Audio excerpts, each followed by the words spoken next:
Mưa lớn kéo dài trong đêm 24 và sáng 25 tháng 10 khiến nhiều đoạn trên các tuyến đường trung tâm phường Tuy Hòa bị ngập.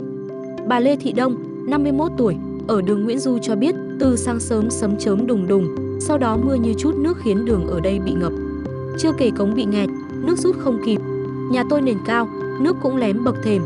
Còn mấy nhà thấp hơn hoặc ở trong hẻm thì đều bị nước vô. Xe máy đi ngang qua đường này nước phải nửa bánh xe. Còn bạn Lê Khánh Vi kể lại, tôi đi từ nhà trọ đến trường, tới đoạn đường Nguyễn Trãi nước ngập sâu quá, tôi sợ đi xe máy qua sẽ chết máy nên phải quay đầu tìm đường khác. Trên đường phố Tuy Hòa sáng nay, rất nhiều người phải dắt xe lội bì bõm vì xe bị ngập nước, chết máy. Theo báo cáo của Đài khí tượng thủy văn Đắk Lắk, hiện nay mực nước trên sông khu vực phía đông tỉnh có dao động nhưng hầu hết đều ở dưới mức báo động 1. Nguy cơ cao xảy ra lũ quét sạt lở đất tại khu vực vùng núi, ngập lụt cục bộ vùng trũng thấp ven sông suối tại khu vực các xã có địa hình thấp.